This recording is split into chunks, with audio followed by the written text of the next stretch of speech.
উচ্চতৰ মাধ্যমিক দ্বিতীয় বৰ্ষৰ ছাত্ৰ-ছাত্ৰীসকল তোমালোকৰ 2025 বৰ্ষৰ চূড়ান্ত পৰীক্ষা ফেব্ৰুৱাৰী মাহত অনুষ্ঠিত হ'ব ইতিমধ্যে তুমি পাইছে কিয়নো প্ৰতি বছৰে চূড়ান্ত পৰীক্ষা ফেব্ৰুৱাৰী মাহতেই হয় ফেব্ৰুৱাৰী মাৰ্চ মাহৰ ভিতৰত হয় তে এই পৰীক্ষাৰ বাবে তোমালোকে ইতিমধ্যে নিশ্চয় প্ৰস্তুতি তুংগত তুলিছা নহয় জানো টেষ্ট পৰীক্ষা হ'বই প্ৰি টেষ্ট প্ৰি ফাইনেল বা টেষ্ট ডিস্ট্ৰিক্ট বিলাকত যেনেকে যি নামকৰণেই নকৰক কিয় কিন্তু ফাইনেলৰ আগত টেষ্ট এটাও হয় তাৰ পিছত ফাইনেল তাৰ বাবে তোমালোকে নিশ্চয় প্ৰস্তুতি চলাইছা তে এই 2025 বৰ্ষৰ চূড়ান্ত পৰীক্ষাৰ বাবে তোমালোকক বিশেষকৈ পৰীক্ষাৰ বাবে সাজু হ'বৰ কাৰণে 25 বৰ্ষৰ ইংৰাজী বিষয়ৰ এটা ভিডিঅ' সিৰিজ প্ৰস্তুত কৰা হৈছে আৰু এই ভিডিঅ' সিৰিজৰ আজি প্ৰথমটি ভিডিঅ' My Mother at 66 নামৰ কবিতাৰ প্ৰশ্নোত্তৰখিনি ইয়াত আলোচনা কৰা হ'ব 2014 চনৰ পৰা 2024 চনলৈকে ইতিমধ্যে পৰীক্ষাত অহা আটাইখিনি প্ৰশ্ন আলোচনা কৰাৰ লগতে আৰু কিছু 25 বৰ্ষৰ বাবে সম্ভাৱ্য কিছুমান প্ৰশ্ন উত্তৰ ইয়াত আলোচনা কৰা হ'ব ছাত্ৰ-ছাত্ৰীসকল আশা কৰোঁ ভিডিঅ'টি শেষলৈকে চাবা আৰু তোমালোকেতো চাবাই বন্ধু-বান্ধৱীসকলকো ভিডিঅ'টো শ্বেয়াৰ কৰিবা যাতে পৰীক্ষাৰ বাবে ইংৰাজী বিষয়টো খুব ভালকৈ প্ৰস্তুতি ল'ব পাৰা কবিতাৰ দুই ধৰণৰ প্ৰশ্ন আহে তোমালোকে ইতিমধ্যে জানাই যে কোৱেশ্চন নম্বৰ ইংৰাজী কোৱেশ্চন পেপাৰৰ যেটো কোৱেশ্চন নম্বৰ 10 থাকে 10 নম্বৰ প্ৰশ্নত কবিতাৰ লাইন কেইটামান বা প্যাৰাগ্ৰাফ এটা উঠাই দিয়া হয় আৰু এই প্যাৰাগ্ৰাফ দুটা কবিতাৰ অপচন থাকে তোমালোকৰ দুটা কবিতাৰ দুটা প্যাৰাগ্ৰাফ বা কিছুমান লাইন উঠাই দিয়া হ'ব তাৰে যিকোনো এটা অংশৰ উত্তৰ কৰিব লাগে এই অংশবিলাকত ধৰি ললো My Mother at 66 নম্বৰ কবিতাটো এটো driving from parents home to Cochin last Friday morning I saw my mother beside me doors open mouth her face ashen like that of a corpse 2019 চনত এই প্ৰশ্নটো পৰীক্ষাত আহিছিল মানে এই কবিতাৰ লাইন কেইটা পৰীক্ষাত উঠাই দিয়া হৈছিল এনে প্যাৰাগ্ৰাফ বিলাকত 4 মাৰ্কৰ 4 নম্বৰৰ প্ৰশ্ন থাকে কেতিয়াবা দেখা যায় যে 4টা প্ৰশ্নই ভেৰি শৰ্ট এক কে দিয়া থাকে মানে 1 নম্বৰীয়া 4টা প্ৰশ্নত থকাও দেখা যায় নাইবা কেতিয়াবা বেছিভাগ ক্ষেত্ৰতেই 1 নম্বৰৰ প্ৰশ্ন দুটা আহে আৰু 2 নম্বৰৰ প্ৰশ্ন এটা আহে এই 4 নম্বৰ সম্পূৰ্ণ কৰা হয় গতিকে এইটো হৈছে কবিতাৰ প্ৰশ্নৰ প্যাটাৰ্ণ 1 কবিতাৰ প্ৰশ্নৰ যেটো দুটা প্যাটাৰ্ণত প্ৰশ্ন আহে তাৰে প্ৰথমটো প্যাটাৰ্ণ বা প্ৰথমটো টাইপ হৈছে এই প্যাৰাগ্ৰাফ উঠাই দিয়া হয় আৰু এই প্যাৰাগ্ৰাফৰ পৰা কিছুমান প্ৰশ্ন দিয়া হয় ঠিক আছে আৰু 2 নম্বৰ টাইপটো হৈছে যেটো কোৱেশ্চন পেপাৰৰ কোৱেশ্চন নম্বৰ 11 ত থাকিব 11 নম্বৰ প্ৰশ্নত থাকিব হেতু হৈছে শৰ্ট কোৱেশ্চন 5টা কৰিব লাগে 7-8টা মান প্ৰশ্ন আহিব অপচন থাকে তাৰে যিকোনো 5টা 2 মাৰ্কৰ কোৱেশ্চন 2 নম্বৰ থকা প্ৰশ্নৰ উত্তৰ কৰিব লাগে 2 নম্বৰ থকা প্ৰশ্নৰ উত্তৰ কেটা কৰিব লাগে 5টা কৰিব লাগে আহে কেটা 6-7টা মান আহে মানে অপচন থাকে তাৰে ভিতৰত যিকোনো 5টা প্ৰশ্নৰ উত্তৰ কৰিব লাগে আৰু এই প্ৰশ্নবিলাকৰ নম্বৰ কিমান থাকিব 2 নম্বৰকে থাকিব আৰু ইংৰাজী প্ৰশ্ন কাকতৰ কেই নম্বৰত এই 2 নম্বৰীয়া প্ৰশ্নবিলাক থাকিব কবিতাৰ 2 নম্বৰীয়া প্ৰশ্নবিলাক থাকিব 11 নম্বৰ প্ৰশ্নত প্ৰথমে এতিয়া আমি আলোচনা কৰিবলগীয়াখিনি কেই নম্বৰত থাকিব প্ৰশ্ন কাকতৰ 10 নম্বৰ প্ৰশ্নত থাকিব কবিতাৰ প্যাৰাগ্ৰাফ প্ৰথম যেটো প্যাৰাগ্ৰাফ আমি লৈছো My Mother at 66 নামৰ কবিতাৰ তাৰ এই প্যাৰাগ্ৰাফটো 2019 চনত পৰীক্ষাত আহিছিল ইয়াত কি প্ৰশ্ন দিছে এইখিনি আমি আলোচনা কৰছম ইয়াৰ প্ৰথমটো প্ৰশ্ন আছিল Where was the speaker driving to প্ৰথমটো প্ৰশ্ন Where was the speaker driving to speaker গৰাকী কলৈ ড্ৰাইভিং কৰি গৈ আছিল ড্ৰাইভিং টু কলৈ ড্ৰাইভিং কৰি গৈ আছিল ড্ৰাইভিং কৰি কলৈ গৈ আছিল স্পিকাৰ গৰাকী বা কবি কলৈ গৈ আছিল টু কোচিন লিখা আছিল মানে to Cochin airport the speaker was driving to Cochin airport লৈ কবি গৰাকী ড্ৰাইভিং কৰি গৈ আছিল এই একেটা প্ৰশ্ন কেতিয়াবা কেনেকৈ আহে Where was the speaker driving from? ইয়াত to ঠাইত কেতিয়াবা from আহিব পাৰে কবি ক'ৰ পৰা ড্ৰাইভিং কৰি গৈ আছিল ক'ৰ পৰা ড্ৰাইভিং কৰি গৈ আছিল যদি ড্ৰাইভিং from আহি যায় এই to ঠাইত যদি from আহে তেতিয়াহলে কি হ'ব এনসাৰটো তেতিয়া হ'ব the poet was driving but the speaker was driving from parents home parents or homeৰ পৰা মানে মাতৃগৃহৰ পৰা কোচিন এয়াৰপৰ্টলৈ ড্ৰাইভিং কৰি গৈ আছিল দুইটা আমি জানি থোৱাটো নিতান্তই প্ৰয়োজন পৰীক্ষাত কোনটো আহিব ক'ব নোৱাৰি Question number B What did she notice when her mother sat beside her 2 mark question আগতে কৈছো যে 1 mark question আহে 2 mark question আহে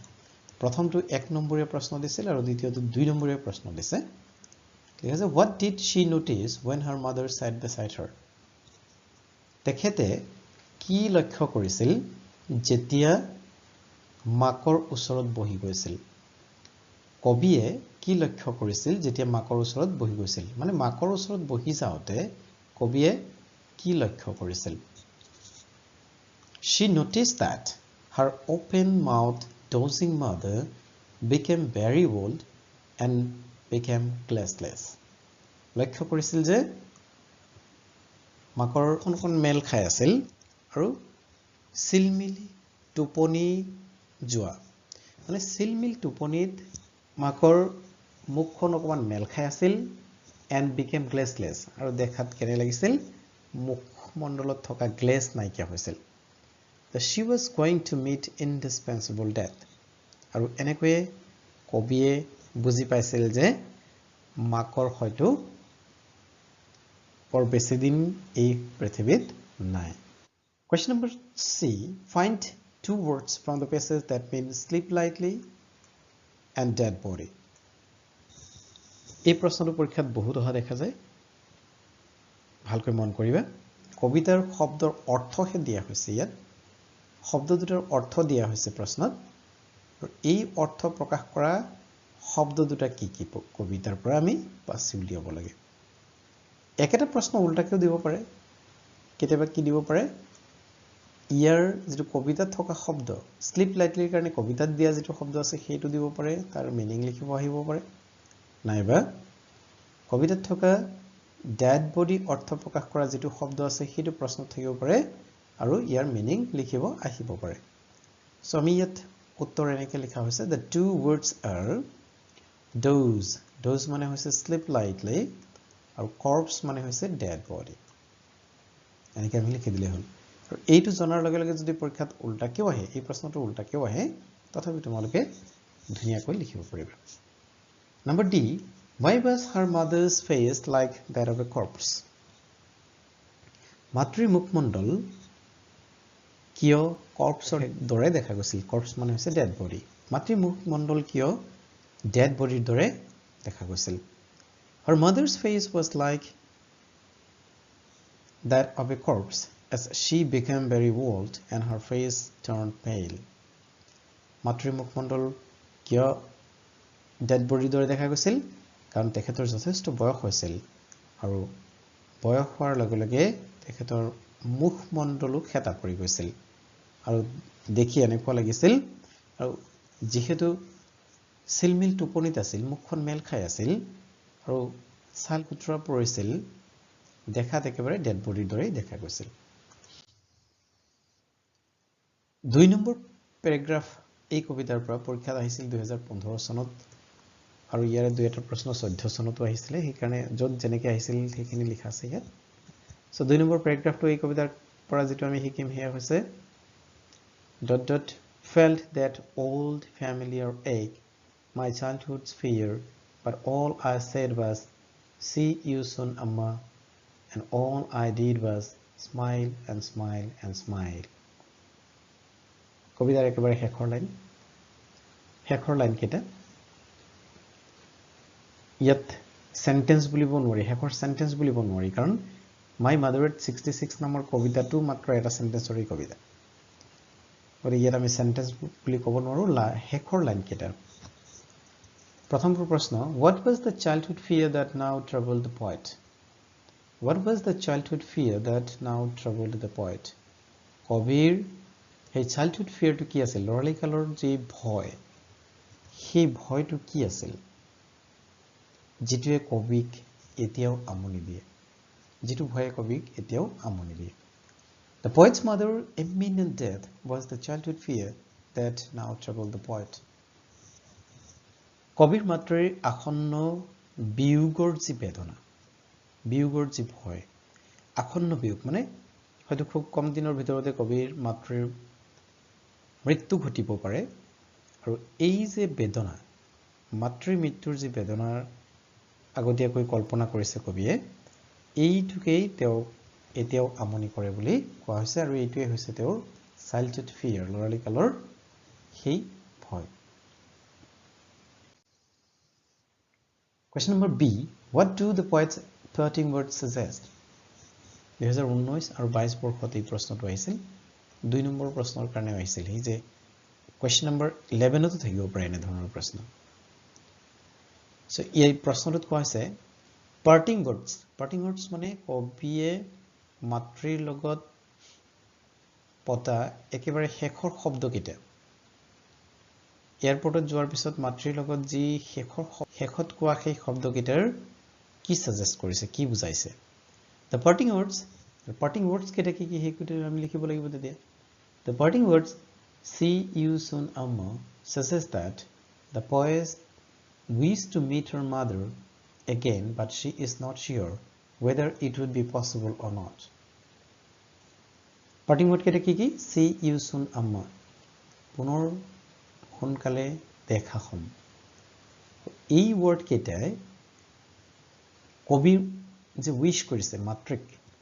কবিয়ে মাতৃক সোনকালে লগ পোৱাৰ যি তেওঁৰ মনত আশা তাক ব্যক্ত কৰিছে যদিও কিন্তু she is not sure whether it would be possible or not কিন্তু কবি নিজেও শিওর নাছিল নিশ্চিত নাছিল যে মাকক পুনৰ লগ পাবনে নাই কাৰণ মাকৰ অৱস্থা বৰ ভাল দেখা নাছিল Though the poet's heart wept, but she smiled and thus tried to hide her inner fear of imminent loss of her mother. যদিও কবিৰ হৃদয়ে কান্দিছিল তথাপি কিন্তু মুখত মিছিকিয়া হাঁহি লৈ মাতৃৰ পৰা বিদায় লৈছিল কিয়নো মাতৃক বুজিব দিয়া নাছিল যে কবিয়ে কষ্ট পাইছে Why did the poet smile and smile? কবিয়ে কিয় হাঁহিছিল smile and smile কৰিছিল The poet smiled to hide the inner agony and pain of approaching death of her mother. কিয় হাঁহিছিল এই কাৰণে হাঁহিছিল যে কবিৰ মনৰ ভিতৰত যথেষ্ট দুখ আছিল যথেষ্ট কষ্ট পাই আছিল যে মাতৃৰ বিয়োগ হয়তো খুব কম দিনৰ ভিতৰতে ঘটিব আৰু এই যে মাতৃৰ আসন্ন বিয়োগৰ যি বেদনা এই বেদনাটো মাতৃক নেদেখুৱাবৰ কাৰণে মাতৃয়ে যাতে আকৌ গম নাপায় মাকে যাতে আকৌ গম নাপায় যে কবিয়ে দুখ কৰিছে তাৰ কাৰণে সেই বেদনা লুকুৱাই ৰাখিবৰ কাৰণে হাইড কৰিবৰ কাৰণে কবিয়ে মিছিকে হাঁহিৰে মাতৃৰ পৰা বিদায় লৈছিল 3 নম্বৰ পেৰাগ্ৰাফ 2014 চনত এইটো আহিছিল পৰীক্ষাত But after the airport security check standing a few yards away I looked again at her wan pale as late winter's moon and felt that old familiar ache, my childhood's fear, but all I said was, see you soon, Amma, and all I did was smile and smile and smile. Hekhor line ketai pray, kintu yat ketaman line basic ideas. Prashno khini sao. Question number A. What did the speaker do after the security check? এয়াৰপৰ্টত যোৱাৰ পিছত যেটো security check হয় এয়াৰপৰ্টত যদি কেতিয়াবা গৈছা নিশ্চয় দেখিছা যে এয়াৰপৰ্টত সোমাৰ পিছত তোমাৰ সিকিউৰিটি চেক কৰা হ'ব আৰু সিকিউৰিটি চেক কৰাৰ পিছত কবিয়ে কি কৰিছিল After the security check the poet stood a few yards away and looked at the poet's pale wan winter's moon-like face and wished to meet again security চেকৰ পিছত কবিয়ে মাতৃ এই হেতা পৰা মুখখনলৈ বহু দেৰি চাই আছিল যেটো মুখ নেকি উইন্টাৰ মুনৰ লগত কবিয়ে তুলনা কৰিছিল Her words were see you soon amma finally she smiled repeatedly আৰু অন্তিম শব্দখিনি আছিল মাতৃক কোৱা অন্তিম শব্দকেইটা হৈছিল see you soon amma আৰু মাতৃলৈ চাই অন্তিম কামটো আছিল smiling. Finally she smiled repeatedly. শেষত কবিয়ে মাতৃৰ ফালে চাই মিচিকে হাঁহি কেইবাবাৰো ৰিপিট কৰিছিল. Why did the poet compare her mother's face to a late winter's moon? কবিয়ে কিয় মাতৃৰ মুখমণ্ডলক late winter moonৰ লগত তুলনা কৰিছিল? শীতকালৰ শেষ নিশাৰ জোনৰ লগত তুলনা কৰিছিল. The poet compared her mother as late winter's moon because her mother became old. Her ashen face looked pale and wan and reminded the poet of the dimmed late winter's moon. মাতৃৰ বৃদ্ধ অৱস্থাত তেখেতৰ মুখমণ্ডল ইমানেই বেছি খেতা পৰিছিল আৰু দেখাত বৃদ্ধ যেন লাগিছিল যে শীতকালৰ শেষ নিশাৰ জোনটো যেনেকৈ অস্পষ্ট হৈ যায় মাতৃৰ সৌন্দৰ্যটো ঠিক তেনেকৈ অস্পষ্ট হৈ পৰিছিল আৰু সেইভাবে মাতৃক কবিয়ে শীতকালৰ শেষ নিশাৰ জোনটোৰ লগত তুলনা কৰিছিল. What was the poet's childhood fear? 2014 চনত এই প্ৰশ্নটো আহিছিল. Childhood fear. লৰালি কালৰ ভয়, কবিৰ লৰালি কালৰ ভয়টো কি আছিল? The poet's mother's separation from her or poet's mother's death was the childhood fear of the poet. মাতৃৰ পৰা তেওঁৰ যেটো separation, মাতৃক যে তেওঁ হেৰুৱাব, মাতৃৰ লগত যে থাকিব নোৱাৰিব, মানে মাকৰ লগত যে থাকিব নোৱাৰিব, মাকৰ পৰা যে আঁতৰি থাকিব লাগিব, সেইটোই আছিল কমলা দাসৰ বা কবিৰ লৰালি কালৰ ভয়, childhood fear. 4 নম্বৰ পেৰাগ্ৰাফটো ইয়াত দিয়া হৈছে. But soon put that thought away and looked out at young trees sprinting, married children spilling out of their homes. 2014 আৰু 2023 বৰ্ষত এই প্ৰশ্নটো পৰীক্ষাত আহিছিল এই পেৰাগ্ৰাফটো. প্ৰথম প্ৰশ্নটো হৈছে who looked out at the young trees? young trees বিলাকৰ ফালে কোনে ঘূৰি চাইছিল বা কোনে বাহিৰলৈ চাইছিল? কোনে চাইছিল? The poet looked out at the young trees. ইয়াত the poet লিখিব পৰা বা the poet কমলা দাস বুলি নামটো উল্লেখ কৰি দিব পৰা. Which thought did the speaker put away? কবিয়ে কি thought, কি চিন্তাক put away কৰিছিল? put away মানে আঁতৰাই ৰাখিবলৈ যত্ন কৰিছিল, পাহৰি যাবলৈ যত্ন কৰিছিল. The speaker put away the thought of pain and agony for her aged mother. বয়সস্থ মাতৃক দেখি মনত যি দুখ বেদনাৰ সৃষ্টি হৈছিল, এই দুখ বেদনাক তেওঁ খন্তেকৰ সময়ৰ কাৰণে পাহৰি যাব বিচাৰিছিল. Number C, what do young trees sprinting signify? 2020 চনত 2 নম্বৰ প্ৰশ্নৰ বাবে এই প্ৰশ্নটো আহিছিল. young trees কি signify কৰিছে? The sprinting trees signifies the fact that though the trees are young, vigorous and energetic, but will have to meet the old age with the passage of time as they are sprinting. Sprinting মানে বুজি পোৱা নে? Sprinting মানে হৈছে আমি যেতিয়া বাছত বা ট্ৰেইনত গৈ থাকো আৰু তেতিয়া পথাৰত থকা সেই দূৰণিৰ গছবিলাক ঘূৰি থকাৰ নিচিনা দেখা যায়, হয়নে? কিন্তু গছটো আচলতে ঘূৰি নাথাকে, গছ একে জেগাতে থাকে. স্প্ৰিণ্টিং ট্ৰিজ মানে হৈছে সেই ঘূৰি থকা গছ. এনেই গছবিলাক কেতিয়াও ঘূৰি নাথাকে, কিন্তু ইয়াং ট্ৰিজ যেতিয়া এই স্প্ৰিণ্টিং কৰা বুজায় তেতিয়া কি বুজায় যে এই শক্তিশালী ভেগৰাছ ইয়াং ট্ৰিবিলাকো যিহেতু ঘূৰে, মানে সময়ৰ গতিত এই গছবিলাকো এদিনাখন নাইকিয়া হৈ যায়. ঠিক তেনেকৈ স্প্ৰিণ্টিং ট্ৰিজে সিগনিফাই কৰিছে যে কোনো বস্তুৱে পৃথিৱীত স্থায়ী নহয়, সকলো গতিশীল আৰু এই সময়ৰ গতিত সকলো এদিন শেষ হৈ যায়. What did the poet see the children doing? কবিয়ে দেখা মতে সৰু সৰু ল'ৰা ছোৱালীবিলাকে কি কৰি আছিল? The poet saw that the children are playing with joy and happiness. কবিয়ে দেখিছিল যে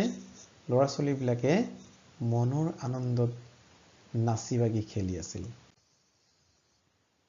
এবাৰ আমি 30-40টা শব্দৰ ভিতৰত লিখিবলগীয়া 2 নম্বৰ প্ৰশ্ন কিছুমান আলোচনা কৰো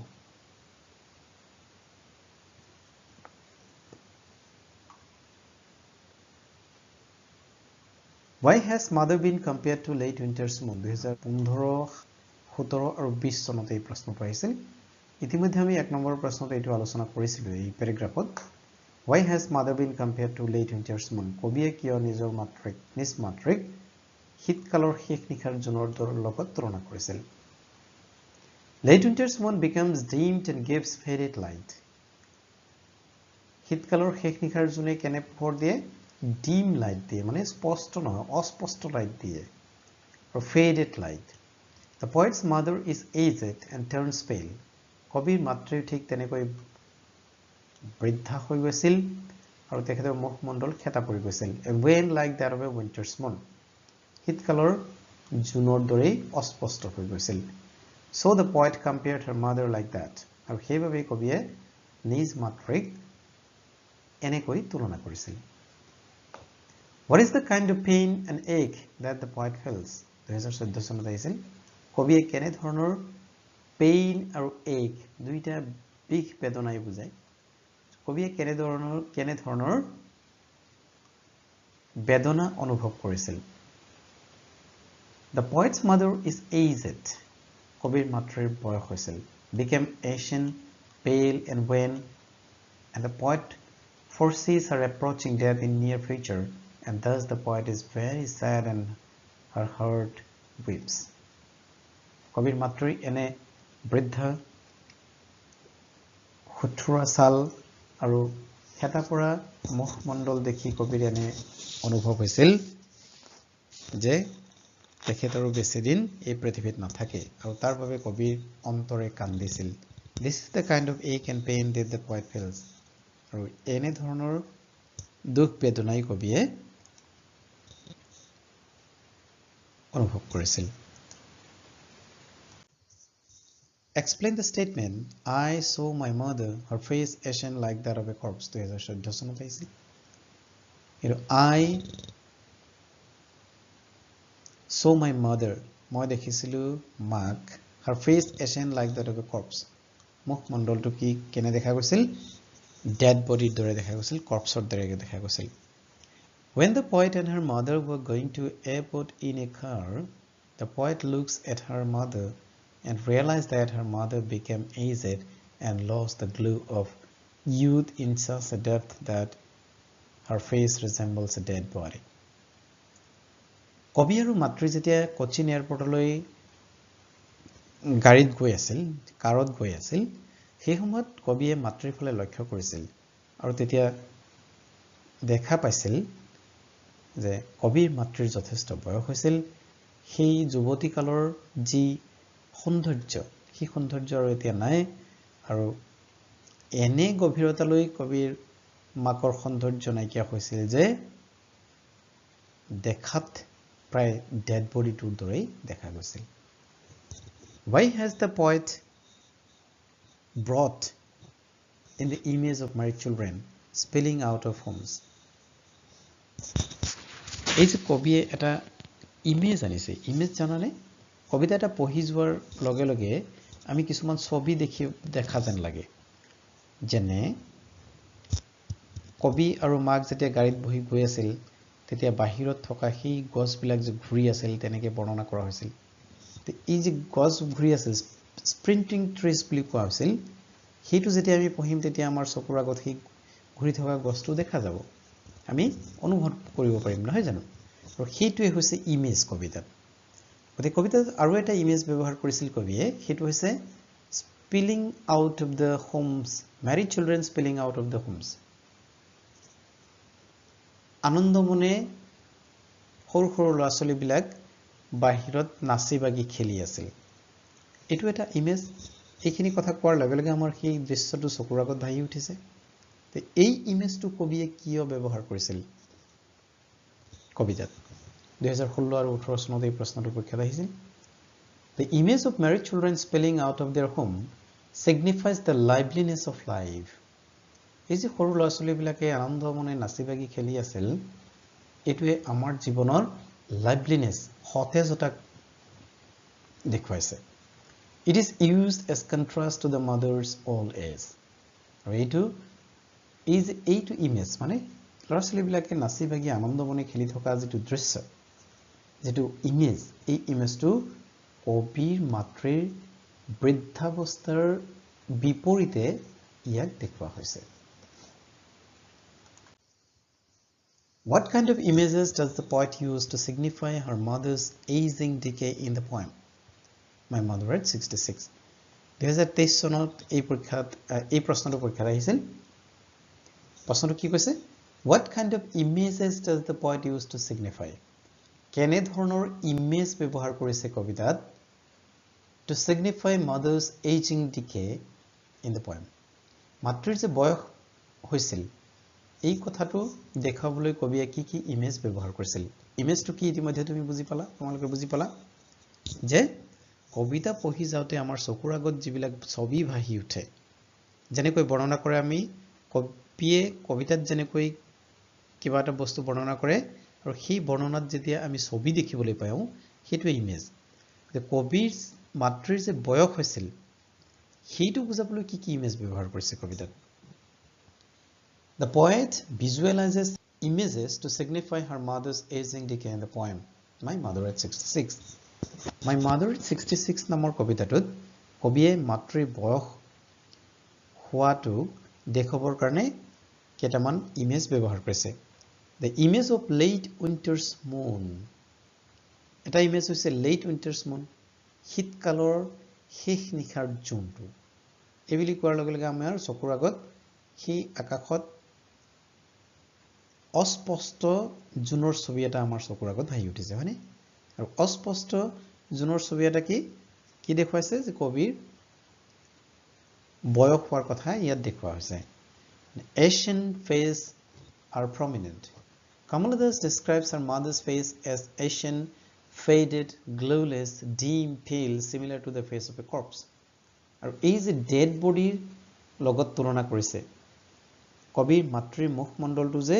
একেবাৰে ডেড বডিৰ মুখমণ্ডলৰ লগত তুলনা কৰিছে এই যে ছবি এটা ডেড বডিৰো আমি এটা ইমেজ দেখিবলৈ পাইছো এইটো কবিৰ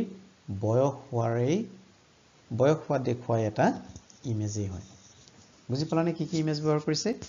লেট উইন্টাৰছ মুন এটা ইমেজ ব্যৱহাৰ কৰিছে আৰু ডেড বডি ইমেজটো ব্যৱহাৰ কৰিছে কবিৰ মাতৃৰ বয়স হোৱাটো দেখুৱাবৰ বাবে Question number 5 What childhood fear did Kamala Das refer to in the poem? কবিতাটোত childhood fear বা লৰালিকালৰ ভয় বুলি কবিয়ে কি ক'ব বিচাৰিছে কি বুজাব বিচাৰিছে How did she hide it? আৰু তেখেতে এই লৰালিকালৰ ভয়টো কেনেকৈ লুকুৱাই ৰাখিবলৈ যত্ন কৰিছিল 2024 চনত এই প্ৰশ্নটো পৰীক্ষাত আহিছিল The poet's mother's separation from her or poet's mother's death was the childhood fear of the poet. কবিৰ পৰা আঁতৰি যোৱাৰ যেটো ভয় সেই ভয়টোৱে আছিল কবিৰ childhood fear বা লৰালিকালৰ ভয় She tried to hide childhood fear with smile in her face before departing from mother in the airport. তেখেতৰ এই লৰালিকালৰ ভয় লুকুৱাই ৰাখিবৰ কাৰণে নেদেখুৱাবৰ বাবে মাতৃৰ পৰা বিদায় লওঁতে এয়াৰপৰ্টত মিচিকিয়া হাঁহিৰ আশ্ৰয় লৈছিল বা মিচিকিয়া হাঁহিৰে তেওঁ এই চাইল্ডহুড ফিয়াৰটো ঢাকিবলৈ যত্ন কৰিছিল Question number 6 What do the parting words of the poet and her smile signify? A parting word শেষৰ শব্দকেইটা এয়াৰপৰ্টত একেবাৰে কবিয়ে কোৱা শেষৰ শব্দকেইটাই আৰু মিচিকিয়া হাঁহিয়ে কি signify কৰিছে 2024 চনত এই প্ৰশ্নটো পৰীক্ষাত আহিছিল The parting words of the poet See You Soon Amma actually signifies that the poet wished to meet her mother again but she is in doubt whether she would be able to meet her mother again or not Her smile significantly hides her fear of losing her mother এই প্ৰশ্নটো যেহেতু ইতিমধ্যে আলোচনা কৰা হৈছে প্যাৰাগ্ৰাফ বিলাকত গতিকে ইয়াক মই ডিটেইল আলোচনা কৰাৰ পৰা ডিটেইল অৰ্থ কোৱাৰ পৰা বিৰত থাকিলো